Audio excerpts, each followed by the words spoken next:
Hi, welcome to Onkaparinga Libraries live chat with Helena Fox. Helena is our special guest today for Book Week. Hello, Helena. Hello. And I also have with me Paula from Onkaparinga Libraries. I'm Angela from Onkaparinga Libraries. Hello, Paula. Hello, everyone. Hello, Helena. Hello. Nice to be here. It's nice to have you. So we are super excited it's Book Week this week, and we've had a few online authors because obviously with our restrictions in place, we all have to be a bit careful, but it has given us some really good opportunities to have authors from other states, which normally we wouldn't be doing because we haven't learned all this technology before this year. So that's been the amazing side of the COVID restrictions, which has been awesome for us. We've got to speak to some very special people, which has been nice. I wanted to say before we started that we have Helena's book in the library. So if anyone wants to put it on hold, they can do that. Either on the phone, they can come in or do it online. Also, Dimmicks at Glenelg have Helena's books for sale, so you can pop in there to get copies of the books as well. And so that's Dimmicks at Glenelg. And yeah, I'd like to thank Claire from Pan Macmillan for being involved in this author talk as well. So without any further ado, I'm going to ask Helena some questions. And if you have any questions that you would like to ask of Helena, also pop them in the Q&A button at the bottom of your screen, and we will answer all the questions if we can. So my first question is, yes, I did really, as I said to you before, I did really enjoy this book. I found it very whimsical, sad, but it was filled with hope, as you've just said. What is one thing that you'd like the readers to take away with them from your book? I think the main thing that I would love for people to take away really is that sense of hope, the sense of just whatever's happening in your life, and there might be enormous things, especially with this year, with it being a strange and turbulent year. I think we're all struggling in different ways, and I think it's incredibly important to remember that you deserve care and you deserve help and you deserve love, and that taking care of yourself is just a beautiful act, and you matter, and that if you're not broken, if you're struggling with your mental health, you're not worth less if you're struggling with mental health, and that seeking help is a beautiful thing to do, and keeping on is a beautiful thing to do. So beg your pardon. I know that when I was writing Biz, one of the main things that I realized I wanted for her was to try and help her and keep her safe. And so it's something that's kind of like an offering that I gave to myself, kind of a message to myself. This is what matters. This is how you keep on. And then I kind of offered that to the reader. And I hope that it does make people feel more hopeful and maybe less alone.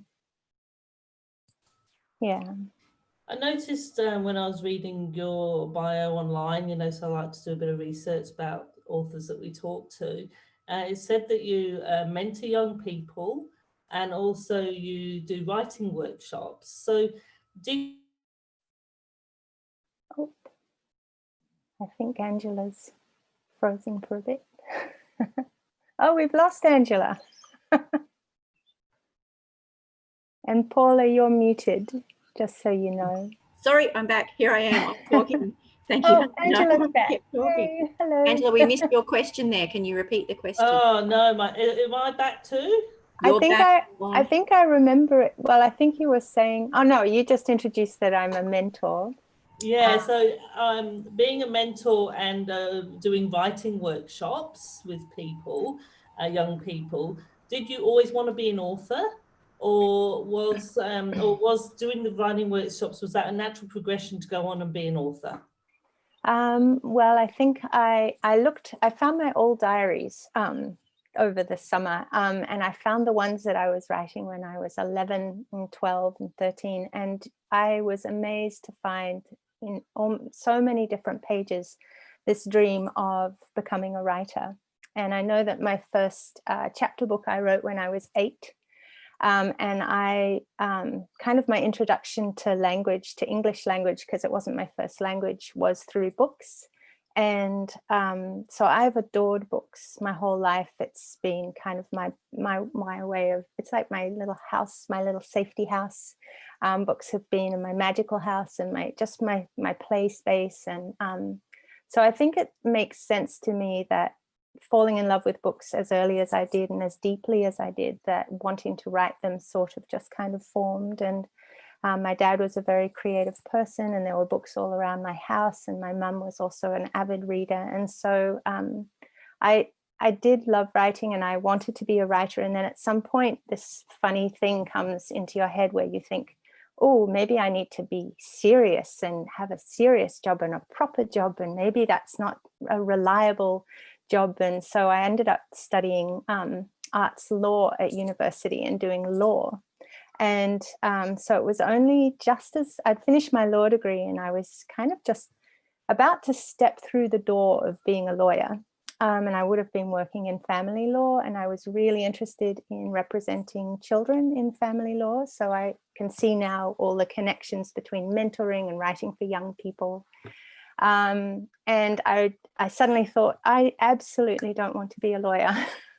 And I really, really, really want to be a writer. So off I ran as fast as I could. And I think the only way I could make that work was by leaping actually across the ocean to the US and going, I don't hear anyone telling me I'm making a mistake. And I ended up studying and getting my MFA, my Master of Fine Arts in Creative Writing. And so, yeah, I've loved and been wanting to be a writer for a really long time. And it took a while. Parenthood happened, and I actually started mentoring before I got my book published. I've been mentoring young writers for over 10 years now. And I think that did inform the kind of book I wrote, and the fact that it's a YA book, and that I've got this young person in there. I've been kind of surrounded by amazing young people for over 10 years. Well, my kids, who I've been a parent of for even longer than that. So I think it all kind of intertwined. So the writing and the desire to write and be a published author of a novel happened a long time ago, and then the mentoring happened, and then the mentoring influenced the writing. So it just made this lovely kind of connection. It was really lovely, actually. It sounds like you made the right choice. Yeah. I couldn't imagine you being in law after reading your book. I don't think I would have lasted very long, because I'm very empathetic, and not that lawyers aren't. Oh my gosh. My point is that I don't know that I think there's something that, especially working in family law, and I think this of many people who represent young people and work for young people and help them in really difficult circumstances. I think there's some other element that they must have to be able to continue, because I think I had a friend say, I said, oh yes, I'm a delicate petal. And they said, that's all right. It's okay to be a delicate petal. Like, you're not less if you're delicate. So I think, I probably would have lasted about a day as a lawyer. But your book does delve into some very gritty issues, such as grief and mental health. Did you always think you would write about those type of issues, and what prompted you to write about them particular issues? It wasn't an intentional decision. It wasn't something where I thought some people start a novel or start a project thinking, I really want to write about this particular subject. I want to write about, or they might have the plot in their head, like, just thinking of some amazing, books in our lives where it's like, you can describe, okay, it's a book about, somebody being I can't think of them. There's 1,000 ideas in my head. So, but you know, they get the plot idea very quickly in their head and they go, this is a book about this. Whereas I started with glimpses, and I literally began writing about my photographs, and they were just tiny fragmented pieces. I remember having a photograph of my dog, and out came this thing that said, you know, here is the dog. He's wondering why I keep stopping and taking, you know, and pointing that box everywhere. And that ended up in the book. And things like I had a really odd photo of a slide in a playground, but it wasn't, you couldn't tell that's what it was. And I had a photo of some dappled sunlight on the ground, and it said portrait of my family. And I remember thinking, I don't know what this is. And so it took me a while to get into understanding what this was. And the voice of Biz kind of appeared. And I love that it ended up being similar to when you develop a photograph, especially a film photograph. You've got it in the solution, and out kind of appears the image. And that's what happened with Biz. Her image and her story kind of appeared out of this explorative kind of almost unconscious writing process. And so then I discovered there was a girl, and her father had died, and she was pretty lost, pretty disconnected from people, had a lot of runaway thoughts. And then I also found out that her dad had disappeared, and that had unraveled her, and she really wanted to find him again. And this is her dad had disappeared because, to be clear to the people who haven't read this, her father, even though he died 10 years ago, still appears at the end of the bed, and he kind of floats there and tells her stories about her childhood. And he's a really, he's a huge influence on Biz. She just that's kind of the way that she's keeping on going, by these times with her dad. So when he disappears, she's completely devastated. And so that's what I learned. And I realized that in the process of doing this exploration, I also traveled through some really huge periods of profound grief. I also live with mental health issues, and I realized that my story was kind of starting to interweave with Biz's, and that I realized I wanted to write a story about the way that grief and trauma can profoundly affect your mental health. And then at the same time, I realized I wanted to keep Biz safe, and I wanted to offer something hopeful. So those became kind of the driving kind of impulses in my story, that it became more intentional then. And yeah, and then it became a book that focused on mental health, but also on friendship and connection and community and love, and beautiful people holding out hands to us to help us along. And yeah, and that it really was a really healing thing to do, was to write this book. Yeah. Well, that's beautiful. So was Biz, who's the main character for everyone that hasn't read the book, was she with you long before you wrote the book? You know, like did she live in your head for a while? Yes. Oh my gosh, yes. She actually appeared about 6 years before I sat down to write the book. I wrote those fragments a long, long time ago, and I had about 17,000 words of sort of an idea and sort of a story, and I definitely had Biz's voice. And then I didn't know how I was going to kind of frame it or structure it, or really the plot of it. And so I did what some people go, my goodness, you left it for so long. I did work on other projects. I wrote other books. I have other manuscripts in my drawer. But anytime people said, well, what would you really, if you had the time, because I was very busy as well, if you had the time to write just the one book, what would you write? And my family started to know that I would always answer, Biz, I'm going to write about Biz.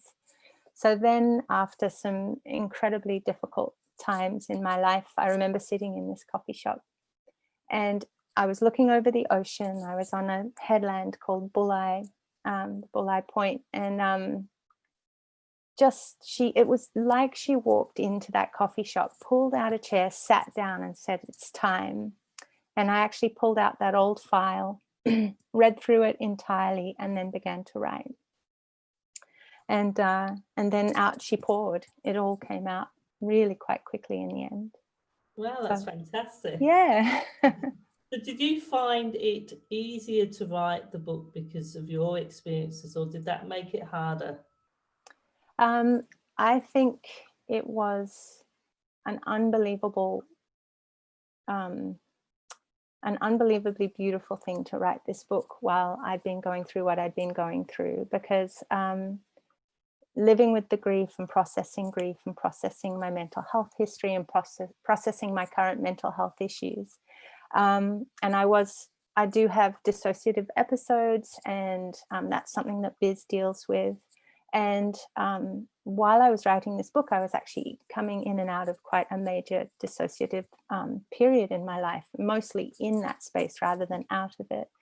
And I remember having the book as almost like my anchor. It was like, here you can sit, here you can sit for this many hours, here's your manuscript, open up the computer, there are the words. There's something so grounding, my hands on the keyboard.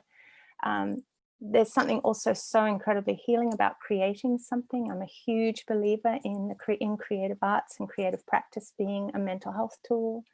And so it was just really lovely. It was kind of the thing that got me through that time. And I also found that it was lovely, and this is something I feel quite strongly about, is that the act of writing, it's sometimes a really beautiful way to kind of approach your mental health issues or your past or your trauma or anything that you're dealing with in this kind of lovely sideways way, in this way that you can fictionalize something and approach very, very gently the issues that have been difficult for you without going, this is mine, or having to hold it super close. Like you can go, this is so-and-so's issue, and you can drop in what you want to drop in. You don't have to flood it with stuff that's super triggering. Like you don't have to actually go in too deeply if you don't want to. It's completely your choice when you work with fiction and with any other story. We have ownership, we have power, we get to own our own stories.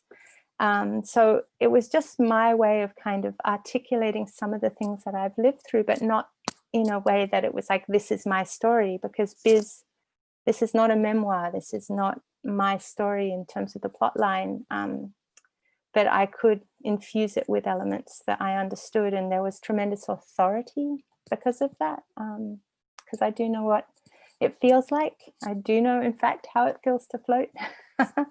But, and then also I got to put in people I would have loved to have in my life growing up. Like, I don't know, Sylvia's just this old lady who, well, not an old lady, I've dismissed her in this kind of 2 words. She's this wonderful, warm, vibrant, elderly woman who is full of pep and takes a lot of classes and befriends Biz, and is so kind to Biz and so warm and loving to Biz and so ready to just sit with her if she doesn't want to talk. And I think having somebody like that in your life just would be just joy. And so I got to have a bit of a relationship like that with my grandma when I was older. But I kind of invented a Sylvia to just sit beside child me and go, here, look, here's this lovely person my imaginary friend who can comfort an amazing me. Character. Yeah. Did you have to do much research into your book? Definitely there were elements I researched to make sure that certain things were told with authenticity. I reached out to a psychologist who I knew quite well, and he became a consultant for me. And so we would have these 1 hour, he only ever had like 1 hour. And so I'd have like my pile of questions in my notebook. Okay, and this and this and this. And he very kindly would answer quick questions on email. And he also reached out to his colleagues for things he didn't know in terms of mental health stuff. And I also reached out to, I've forgotten his name, I think Paul Templeton, I think is his name, at the Wagga. There's a Wagga mental health facility at Wagga Hospital, and he was incredibly kind. And and then I'm trying to think of other things I needed to research. I set the book here in Wollongong on Dharawal country. I set it by the sea. I did have to do some research on Temora, and I got a really lovely friend whose husband grew up there, and I was like, so would it be like this? And she's like, no, there wouldn't be these houses, and there'd be sheep, not cows, or, you know, there was a lot of lovely things. So it was reaching out to friends and colleagues for the information mostly. Excellent. Yeah. Well, that's the end of my questions. Ah. So I'm going to hand you over to Paula, who's going to ask some questions from the audience. Okay, thank you. Thank you, Angela. Helena, you mentioned Sylvia just then. I would have to say, I think Sylvia is a lot like my grandmother. I'm very lucky I had someone like her in my life. Do you know anybody like Sylvia, or was she somebody that you did write? She's somebody that I wrote that I imagined, but she is her pet is very much based on my grandmother, who was incredibly vibrant and loving. And I remember being a uni student and coming to visit her. She flew out from the UK at the age of 81 to start a new life in Australia. And she was just, I loved her so much. And I got to visit her in Sydney when I was going to university, and we'd play Scrabble, and she'd be, she was very, she would tease me terribly as we played Scrabble. And then I'd get sleepy because I didn't sleep enough at uni. And she let me sleep on her bed in this one room retirement space. And she would just read her book or read the paper while I napped on her bed. And we'd go for drives together. And so she wasn't Sylvia. She wasn't the same as Sylvia, but she had that white hair and just was an absolutely warm and loving human being. And I feel like in a way it was kind of an homage to people like that, to my grandmother. Yeah, you're right. I think having someone like that in your life is, and I think she did do a lot for biz, didn't she? Yeah. Yeah, great companion. Yeah. Can you tell me, do you have any advice for any writers who might be interested in putting out their first book? Yeah, I think the main thing, well, there's a few, I've probably got quite a bit of advice, but one of the main things to understand is that it's a process where it doesn't have to be perfect the first time around. And you really, what has happened for me is the writing of a first draft, I've allowed it to be as loose as it needs to be, knowing that the next stage of editing is equally joyful, but that first draft can be messy and can be going in wrong directions. It can be playful. You can really give in to your subconscious and just kind of go, oh, I wonder where that path leads. Oh, I wonder if I need to focus on this character. Oh no, maybe not that character. Okay, I'll try this character. Oh, that's a bit of a dead end. All right, back we go. Let's try this other path. So I like the idea of it being very explorative, very playful, very much embracing the mess and the looseness. And then if you allow that and know that it's going to be messy, then doesn't have to feel as much like work. And so then when you go back to editing and deciding, oh, I'm going to firm up this structure. Oh, I'm going to take out these characters. Oh, yeah, I'm going to focus on this character and deepen them.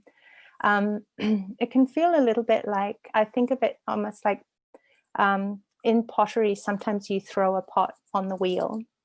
I did pottery when I was young, and you might put the pot on the wheel and then you take it off. And then the next stage of preparing the pot to be fired is something called a turning. And so you actually turn the pot over and then you kind of scrape back the non-essential elements from your pot, and you get the shape. You burnish it, you shape it, you fine it. And so it can be also just some real joy, and just I can spend forever on a sentence, and I get teased by my daughter about that. I love reading out my stories to find the rhythm. I'm actually a big fan of cutting and chucking. Like there's, it's kind of, I don't know, I can't do that with my own belongings, but sometimes in stories I'm like, yep, don't need that, cut. But having said that, I always keep a little file of all my cut pieces, so that there have been times, especially like with How It Feels to Float, where I've gone, oh, I wrote a little snippety bit one time. I wonder where that is, because that would actually go really nicely in here. So, so I guess embracing the first draft, finding the editing a joyful kind of fine tuning, a sharpening kind of your brain. Those would be the main two things in terms of the writing, and also just reaching out to other writers, young writers or older writers, seeing if there's a way of building community, whether it's online or in person. That's kind of what I do with my mentoring is I really am a huge fan of building community. And so my students, there's some of them have been, I had one group that I worked with for 7 years. There's students now who I've been working with for about 4 or 5 years. And, you know, the other day we were meeting and there was talk of a movie night with beanbags and popcorn. And I don't know, like they're always going to have each other as they work towards their publishing dreams. So it's, yeah, those are kind of the things that I would mostly think about. Certainly good to have a network of people going through the same experiences, Yeah. isn't it? Yeah, terrific advice. So when you're preparing for writing, do you have anything that you go through? Do you have a place that you like to sit? I didn't for a long time have a room of my own, to quote sort of Virginia Woolf, but because I was the parent of young people. And so I remember writing pretty much anywhere I could, snatching any moment that I could. So sometimes the dining table while everyone was careening around me. Sometimes I'd find a moment in a library, or I love writing in cafes. Not that I've been able to do that so much with COVID. But I really now have, I do have a room of my own. My family was like, okay, maybe we can take the laundry out of this room and maybe you can use that desk that's been covered in stuff. Not that I got permission, but it was kind of like I claimed a room and everyone was like, oh yeah, we could take our stuff out. And so now I do like having a routine where I have my breakfast, I make my cup of tea, I come upstairs, I sit at my grandfather's desk, I look at the birds outside, and I have made sure that I have a few hours. If I want it, and if I'm working on something, I have at least 2 to 3 hours of my own to do my work. And when things are more open and libraries open back up and trains, everyone's catching trains again, I'll probably start writing on trains again and writing and sitting in libraries and writing. But so now I have kind of this lovely mix of spaces where I write. But I do love my room. That's very good. Yeah. I say in our library, we have quite a few people tapping away on their laptop, and I wonder if they're writing their book. Yeah, So you know. I hope so. I love libraries. I have loved them my whole life. My gosh, whatever city I've moved to, it's pretty much one of the first places I go to is the library. I lived in San Francisco for a while, and I remember they've got the most beautiful library in the center of the city, and it's just you walk in and you're like, oh, I feel better already. And I usually feel that way. The minute I step into that kind of sacred space, I'm just like, oh, I feel better already. So yeah, I adore libraries and writing in them. Yeah. I can understand that. And Angela and I are lucky to go there every day. I know, I can't believe it. Yeah, brilliant. So Helena, do you think you might, I know you said you have some manuscripts, do you think you might write more books about issues that are facing young people? Yes, I actually have a book in progress right now that is touching on issues of the ways that we forget to sometimes take care of ourselves and silence ourselves when we have lived with a difficult past, and how sometimes our way of dealing with a difficult past is to become very we people please, and we kind of quiet ourselves and look after other people more than we do ourselves. And so it's about a girl called George who's quite quiet and living surrounded by a lot of loud things, and she's kind of takes care of a lot of other people, and at some point she has to find her voice again and kind of advocate for herself. So that's that's just very much in progress right now, but I do feel very close to this girl George as much as I did to Biz. So it's exciting to think that that's going to happen in the next year or so, that there'll be another book. yeah, and I have these other manuscripts that are like, what about me now? What about me? And there's another book idea coming up hard and fast against the story of George. And I'm really excited to get into that next. So lots of ideas. Wonderful. We'll look out for those. Wonderful. Thank you. So Helena, what's your favourite book? Do you have a favourite author or book of your own that you like to read? I have, oh, well, you see, saying a favourite book, it's Too hard. But there's authors who I adore, and I know that Jeanette Winterson actually really influenced me when I first realized I wanted to be a writer, and as I studied writing, she was a big influence. And I like anyone who's just really, who uses language and voice very much to communicate a story. I'm probably not as plot focused as I am voice and language focused. So another person who I just completely admire is Margot Lanigan, and pretty much anything that she's written. But one of my favorites is quite a hard read, but an incredibly beautiful read, is a book called Tender Morsels. And then a really big standout for me was actually Lenny's Book of Everything by Karen Foxley, which I remember reading that and just thinking, well, there's a perfect book. I love that book too. Yeah, it is. I really think it's a perfect book. Like and Karen would be like, no, don't you see that one, that sentence? Maybe she wouldn't, maybe she agrees. I hope she does. But it just, to me, felt like it was the perfect, most beautiful mix of something incredibly difficult, but finding the hope and the compassion in it. So for me, I'm incredibly drawn to books that show us a way through and a way out, and where love is a really big, or love of the compassionate kind is a really big driving force. And as I'm saying those three authors and three names, all these other books are like but, because I know that there's an author called Max Porter, who wrote a book called Lanny, that plays with form in such a spectacular way that I just am like, oh, I just want to read everything that Max Porter writes, because he genuinely is like taking apart language and putting it back together. And I do love books like that, that are really adventurous with form. So yeah, I'm going to have to stop, because there's just and this book and that book. You've given us a lot of ideas. Thank you very much. That's wonderful. That's my questions, Angela. I'm going to hand it back to you. Thank you very much, Helena. That's wonderful. Thank you, Paula. Excellent. Well, thank you very much. It's been really enjoyable, half an hour listening to everything you have to say. And for everyone out there, it's well worth the read. Get onto it. And so I will send a Feedbackly link out to all our audience, and they can give us some feedback. Also check out our Facebook page and website for any upcoming events, because that's where we promote them all.